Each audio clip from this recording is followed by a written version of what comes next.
L'état de droit doit fonctionner. Maintenant, il y a d'autres antivaleurs. Par exemple, la prolifération des églises. Des églises, tout le monde parle donc de pouvoir prier Dieu, mais quand vous regardez donc derrière, ce sont ces évêques-là, ces prêtres-là qui violent les femmes, qui abusent donc de leurs fidèles, et ainsi de suite.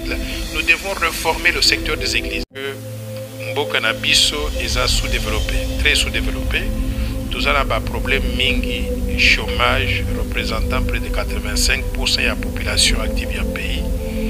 Tozangi ba électricité, tozangi mai, tozangi service à télécommunication, non seulement à Kinshasa, mais dans toutes les 26 provinces du pays. Tozangi route de qualité, aéroport de qualité, ba infrastructure de base, ESAT. Par conséquent, Congo est un pays très sous-développé, 85% de la population vivant en dessous du seuil minimum de pauvreté. Ce qui doit mettre en œuvre Vision Ango, au bout de 15 ans, Congo est comme un pays émergent, créant du travail et des emplois pour la Batonyoso. Pour qu'un pays puisse fonctionner, il faut qu'il y ait ce qu'on appelle l'état de droit. Il faut que la justice fonctionne. Pourquoi est-ce qu'il y a des antivaleurs? Il y a des antivaleurs parce que les gens n'ont pas peur de la loi. Donc vous pouvez aller voler les fonds publics et vous pouvez vous promener comme vous voulez. On va vous arrêter aujourd'hui et puis 2 jours après, vous sortez de la prison, mais vous gardez les fonds que vous avez volés. Donc c'est plus rentable à certaines personnes de voler, de se faire arrêter. Telle personne qui est devant la barre, il a volé près de 400 millions de dollars américains. Si on condamne cette personne, on garde cette personne en prison pendant 2 ans sans pouvoir lui confisquer tout ce qu'il avait volé, les 400 millions de dollars, quand il va sortir, mais ce sera une opération très rentable. Donc il peut venir maintenant à partir de la 3e année commencer à vivre correctement lui et sa famille pour le reste de sa vie. Donc ce genre de valeurs-là, nous devons changer ça. Et pour changer ça, nous devons avoir la justice qui fonctionne. Tout celui qui met les mains dans les caisses de l'État, on l'amène devant la barre, on la juge, on la condamne, on la met en prison pas pour 2 ans, on la met en prison pour 20 ans, 25 ans, 30 ans. Comme ça, donc, quand vous allez sortir, vous êtes déjà trop vieux déjà et vous êtes sur le point donc de mourir, vous n'allez pas penser vous n'allez pas bénéficier de l'argent que vous aurez volé. Mais quand vous allez là-bas, on ne vous laisse pas avec les fonds que vous avez volés. Tous les biens que vous avez doivent être confisqués, vendus pour que le peuple congolais soit remis donc dans ses droits. Donc, nous devons faire ce système-là pour pouvoir améliorer la gouvernance. Donc l'état de droit doit fonctionner. C'est pour mettre en place un état de droit fonctionnel parce que l'état de droit, ce n'est pas simplement le déclarer, mais aussi c'est le pratiquer. Actuellement, on déclare, mais dans la pratique, ça ne marche pas. Quand Kamere dit qu'il ne connaissait pas, il n'avait jamais rencontré Jamal, et Jamal dit la même chose. Donc c'était étonnant. Yo finginga lelelele anda yo cholinga elo mona nzambe ya lola lelelele lelo atombolinga lelelele naza reconnaissant. Fidèle internaute de Bokessini Zali TV, bonjour chez vous, bonsoir, tout dépendra de l'heure à laquelle vous allez nous suivre dans vos maisons. Vous le savez bien que l'actualité du pays, elle est dominée par tout ce que vous connaissez très bien. Aujourd'hui, on a suspendu la diffusion de l'émission Bosolo la politique sur la chaîne de télévision Congo Web TV et l'intercalation de la marche pacifique qui a été intercalée par la police congolaise, la marche qui a été organisée par le veille patriotique de l'évêque Pascal Mukuna pour essayer de déclarer sa liberté. Tout ce qui ronge la RDC aujourd'hui, vous les connaissez bien. Nous allons essayer de le parler aujourd'hui sur cette émission avec vous, très chers internautes. Je sais que vous êtes nombreux partout. Grand merci à mon équipe technique d'aujourd'hui, DT Patouzico, merci à vous aujourd'hui pour la présence. Naïene à Simbi Caméra Lelo, merci à vous. Et sur ce, aujourd'hui, pour vous, j'ai réussi sur ces plateaux une personne qui parle aussi bien. Il a été candidat aux élections présidentielles et ça n'a pas tenu. Je suis avec lui, il va se présenter. Si mon caméraman parle le même langage avec moi au fond de la caméra, question pour nous de recevoir notre invité. Bonjour. Bonjour. Vous présentez? On m'appelle communément Dr Noël Chang Mwadjanvita.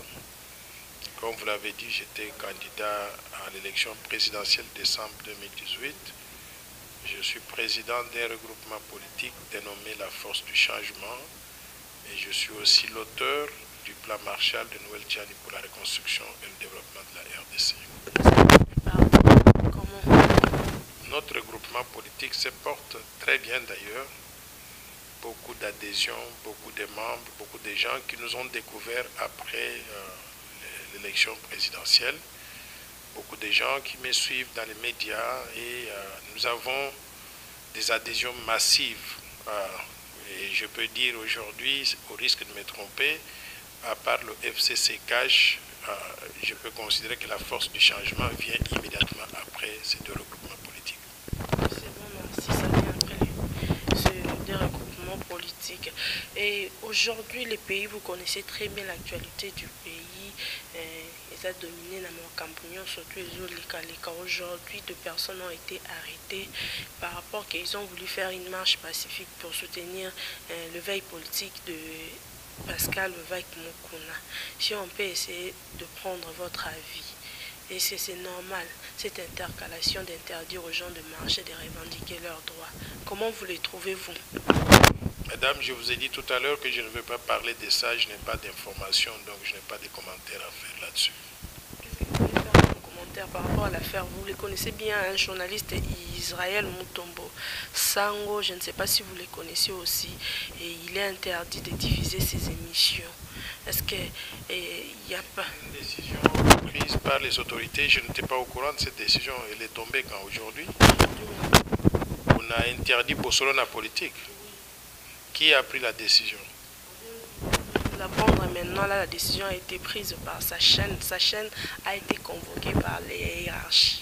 Donc, si on peut le dire, le ministère de la Communication.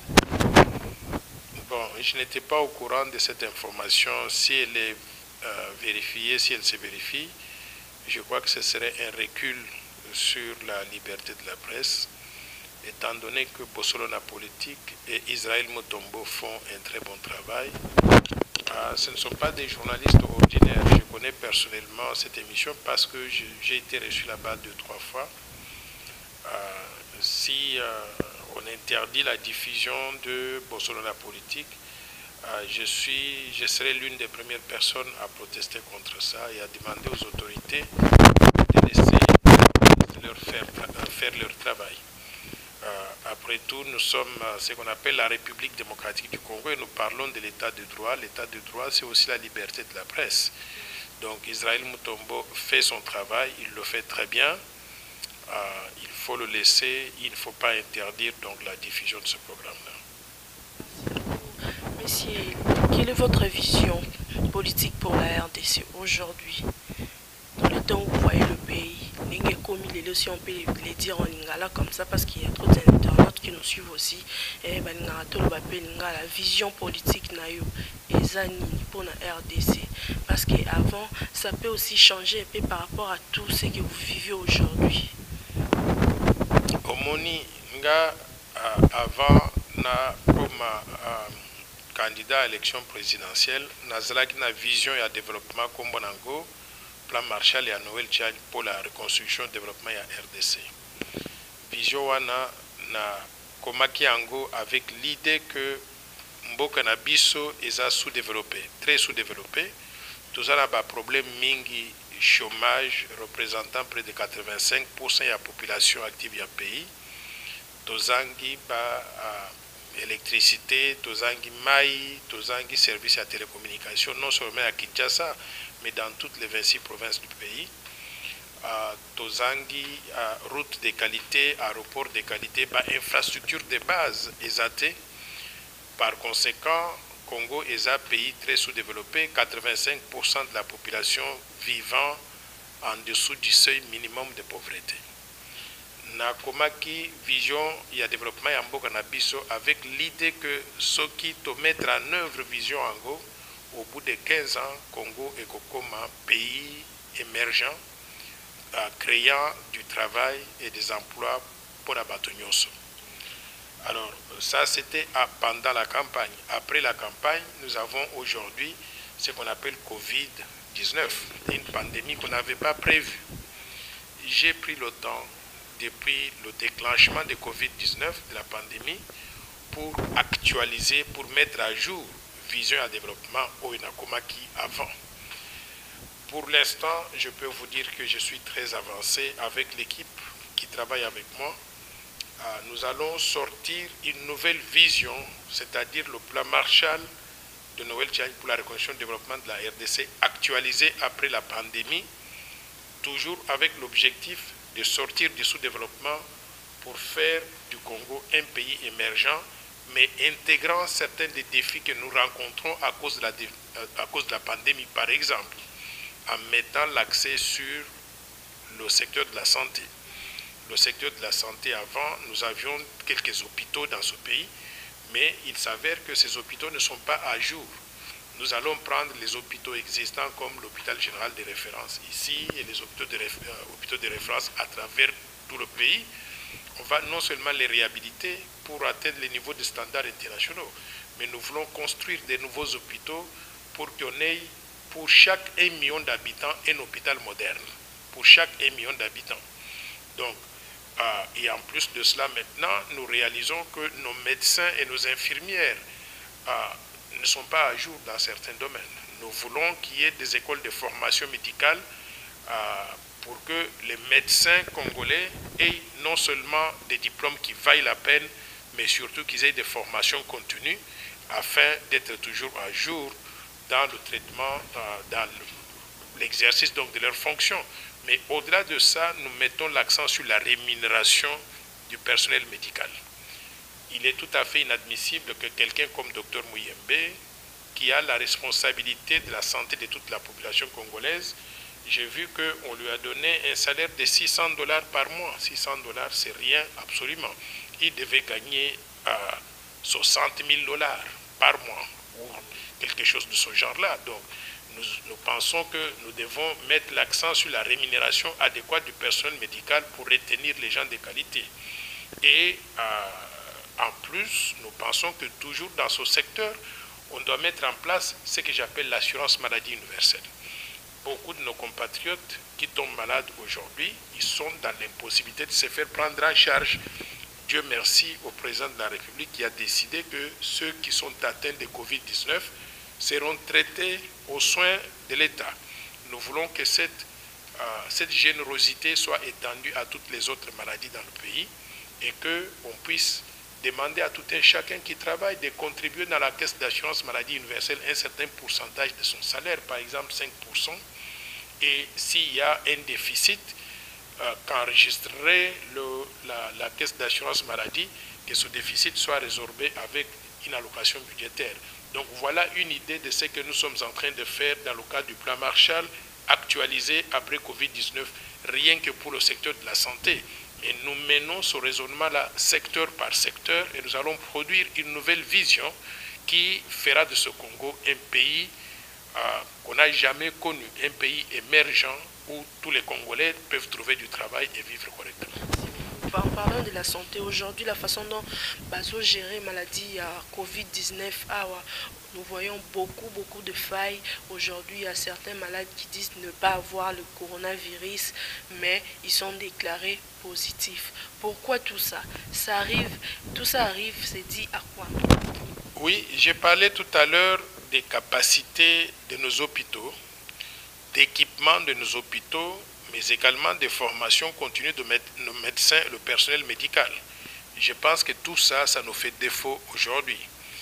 Nous sommes tous embarrassés lorsque les Chinois sont venus et qu'ils ont testé ceux qui sont supposés être atteints de Covid-19. J'ai compris que 59 personnes qui étaient détenues à l'hôpital du Cinquantenaire. C'est combien de personnes qu'on a testées? 50 personnes. Toutes ces personnes étaient déclarées positives au Covid-19. Les tests donc, des Chinois montrent qu'ils n'ont pas, c'est négatif, ils n'ont pas donc cette pandémie, c'est une catastrophe. Moi je pense que Dr Muyembe devrait avoir honte, ou bien l'INRB devrait avoir honte. Il faut aussi démissionner par rapport à ça. Bon, je crois que ça met en doute les compétences de cette équipe-là pour faire le travail. Donc nous devons maintenant, en tant que pays, c'est ce que je dis, si nous n'avons pas une vision pour prendre l'avantage de cette pandémie et remettre en place un système de santé donc digne de son nom, avec des médecins et du personnel médical bien formés, avec des infrastructures hospitalières donc bien entretenues, des infrastructures de qualité, je pense que nous sommes en train de nous tirer dans la patte. Donc prenons avantage donc de cette mauvaise expérience que nous avons connue pour remettre à jour le système de santé pour répondre donc aux besoins de développement du pays. Aujourd'hui, après beaucoup d'années de l'indépendance, notre pays souffre de trois choses tellement fondamentales. La crise de l'immoralité, on peut dire, la mauvaise gouvernance et tout ça, toutes ces trois choses-là. Qu'est-ce que vous pouvez dire par rapport à tout ça? Bon, c'est deux choses qui sont liées à les antivaleurs. La société congolaise aujourd'hui, elle est victime donc d'un certain nombre d'antivaleurs qui font que la société ne peut pas décoller, étant donné qu'il n'y a pas de moralité, étant donné que les gens se permettent de faire du n'importe quoi et qu'il n'y a pas de règles d'éthique que chacun doit pouvoir donc observer. Pourquoi est-ce qu'il y a cela? Et je reviens aux fondamentaux. Pour qu'un pays puisse fonctionner, il faut qu'il y ait ce qu'on appelle l'état de droit. Il faut que la justice fonctionne. Pourquoi est-ce qu'il y a des antivaleurs? Il y a des antivaleurs parce que les gens n'ont pas peur de la loi. Donc vous pouvez aller voler les fonds publics et vous pouvez vous promener comme vous voulez. On va vous arrêter aujourd'hui et puis 2 jours après, vous sortez de la prison, mais vous gardez les fonds que vous avez volés. Donc c'est plus rentable à certaines personnes de voler, de se faire arrêter. J'ai même entendu quelqu'un qui disait, mais tiens, telle personne qui est devant la barre, il a volé près de 400 millions de dollars américains. Si on condamne cette personne, on garde cette personne en prison pendant 2 ans sans pouvoir lui confisquer tout ce qu'il avait volé, les 400 millions de dollars, quand il va sortir, mais ce sera une opération très rentable.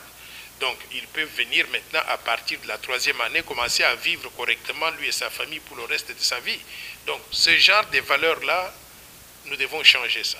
Et pour changer ça, nous devons avoir la justice qui fonctionne. Tout celui qui met les mains dans les caisses de l'État, on l'amène devant la barre, on la juge, on la condamne, on la met en prison pas pour 2 ans, on la met en prison pour 20 ans, 25 ans, 30 ans. Comme ça, donc, quand vous allez sortir, vous êtes déjà trop vieux déjà et vous êtes sur le point donc de mourir, vous n'allez pas penser, vous n'allez pas bénéficier de l'argent que vous aurez volé. Mais quand vous allez là-bas, on ne vous laisse pas avec les fonds que vous avez volés. Tous les biens que vous avez doivent être confisqués, vendus pour que le peuple congolais soit remis donc dans ses droits. Donc, nous devons faire ce système-là pour pouvoir améliorer la gouvernance. Donc, l'état de droit doit fonctionner. Maintenant, il y a d'autres antivaleurs. Des antivaleurs, je vois par exemple la prolifération des églises. Des églises, tout le monde parle donc de pouvoir prier Dieu, mais quand vous regardez donc derrière, ce sont ces évêques-là, ces prêtres-là qui violent les femmes, qui abusent donc de leurs fidèles, ainsi de suite. Là. Nous devons réformer le secteur des églises. Nous devons réformer le secteur des partis politiques. Nous avons combien de partis politiques? Un problème avec des pasteurs? Non, je n'ai pas de problème avec les pasteurs. Vous m'avez posé la question sur les antivaleurs. Je vous parle des antivaleurs dans notre société. Par exemple, le domaine donc des partis politiques. Nous avons 777 partis politiques dans notre pays. Est-ce qu'on a besoin donc d'autant de partis pour que la démocratie puisse fonctionner? Demandez à un Congolais de vous citer 3-4 partis politiques, il ne saura pas.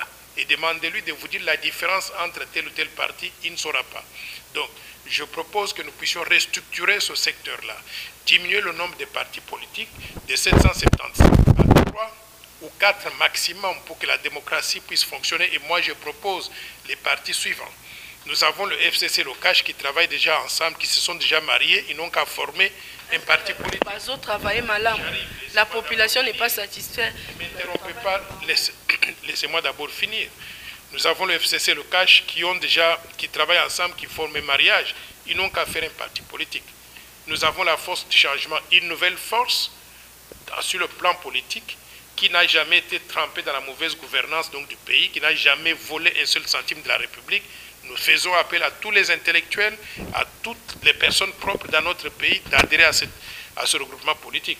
Maintenant, on peut avoir un 3e regroupement politique, Martin Fayoulou, Lamouka et ses copains, qui peuvent construire. Alors, si nous avons ces 3 blocs politiques, chacun des blocs peut présenter un projet de société et nous pouvons avoir donc un débat d'idées où chacun vient autour de la table avec des propositions bien concrètes. Je pense que ça peut nous permettre donc de faire des progrès. Donc, il y a tout plein d'antivaleurs comme ça. Nous devons faire la liste de toutes ces antivaleurs et déterminer comment arriver à baliser le terrain pour que la société redevienne mieux. L'état de droit na Congo existait vraiment?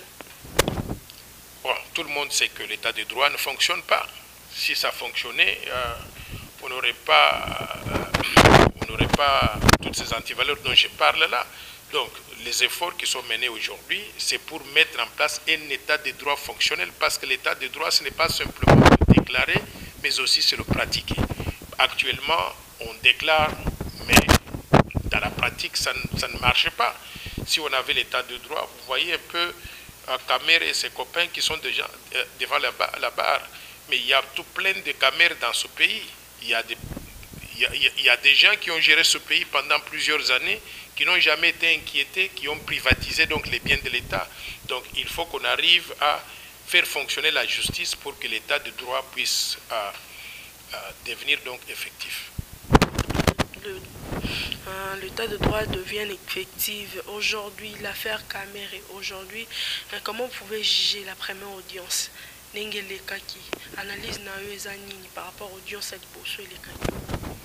c'est trop tôt pour dire, mais ce qu'on a vu, c'était une démonstration de certaines failles. Un procès qui est très suivi par le peuple congolais et qui doit servir d'exemple. Honnêtement,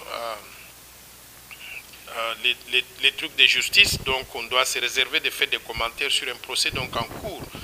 Mais basé sur ce que j'ai vu, j'étais choqué déjà de voir que les acteurs principaux ne se connaissaient pas.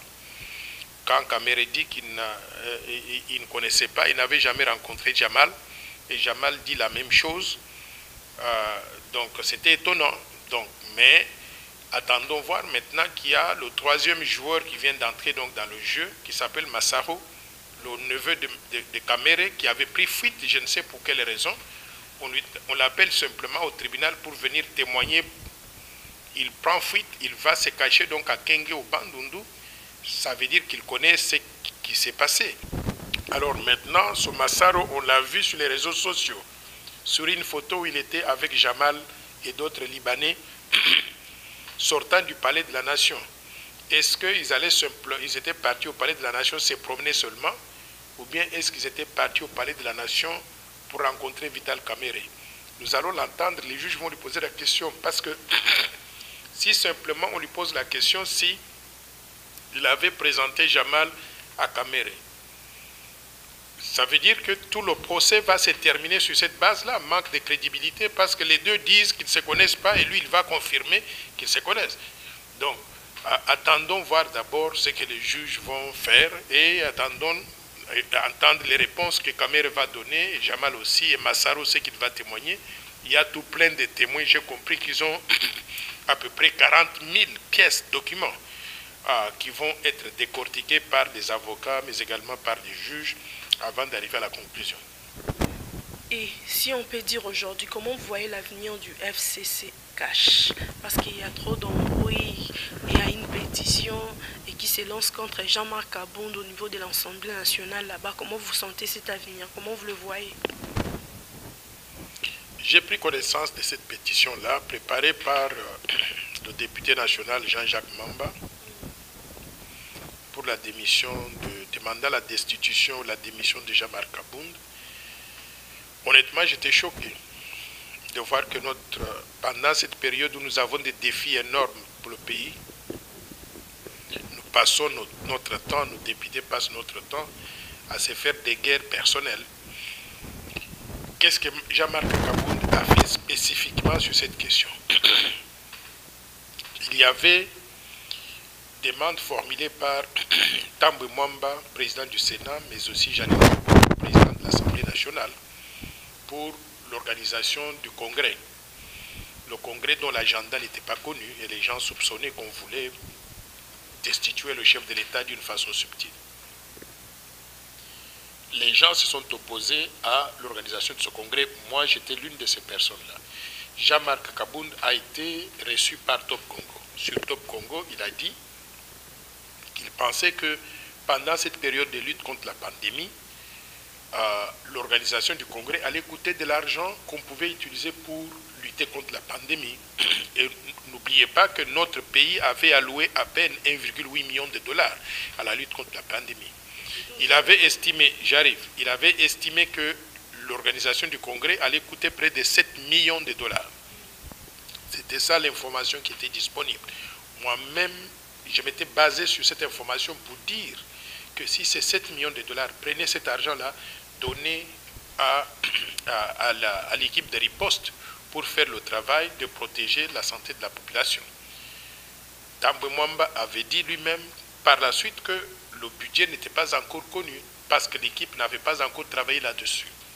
Donc, on s'est basé sur des estimations, soit des anciens congrès, soit chacun pouvait faire des estimations utilisant d'autres méthodes. Moi, je pense que Jean-Marc Kabound ne peut pas être destitué parce qu'il avait estimé que le Congrès pouvait coûter 7 millions de dollars. À supposer que le Congrès coûte 2 millions, 3 millions, 5 millions, quelle est la différence? Il n'y aurait pas de différence. L'idée était qu'au lieu d'utiliser cet argent pour le Congrès, allouons ça à la lutte contre la pandémie. Donc, je crois que Jean-Jacques Mamba s'est trompé royalement. Ce n'est pas comme ça qu'il faut travailler. Quand on fait des estimations financières pour une activité, on peut se tromper. Mais dire que la personne donc a menti, j'estime que ce n'est pas du tout correct. Donc, je ne soutiens pas cette motion-là et je demande qu'on laisse Jean-Marc Kabound tranquille. Il peut avoir des imperfections. Si on lui reproche autre chose, ça c'est autre chose. Et d'ailleurs, s'il y avait quelqu'un qui devait démissionner, on devait demander sa destitution, ce serait Tambwe Mwamba.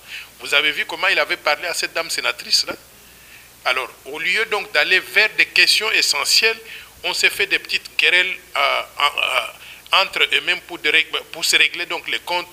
Je pense que ce n'est pas ça la priorité donc pour notre pays. J'avais oublié un point par rapport à la santé aujourd'hui quand on a parlé. Est-ce que c'est important si vous pouvez essayer un peu de comparer le docteur Jérôme Mouniangui et les 12 experts? Parce que ça fait trop débat ces sujets-là. Aujourd'hui, les gens ont dit qu'on a négligé le digne fils du pays et on a donné beaucoup plus d'importance aux experts chinois. Et c'était important d'amener 12 experts chinois là ici au Congo. Bon, ce sont des choses qui ne sont pas contradictoires. Moi, je veux qu'on mette l'accent sur les capacités congolaises dans la résolution des problèmes congolais lorsque nous avons cette capacité parmi les Congolais. Si Jérôme Mouniangui a fait ses preuves en travaillant dans cette équipe malgache qui a conçu le Covid organique et qu'on utilise aujourd'hui, qui fait la fierté donc du Madagascar, et je pense qu'on doit le mettre à contribution dans notre pays. Et j'ai salué son retour dans notre pays et je voudrais qu'on lui donne tout l'encadrement, tous les moyens pour qu'il puisse utiliser ses connaissances, ses compétences au service du peuple congolais. Maintenant, pendant qu'on est en train d'aider Mouniangui à faire son travail correctement, ça ne nous empêche pas non plus de pouvoir écouter aussi les expériences d'autres pays.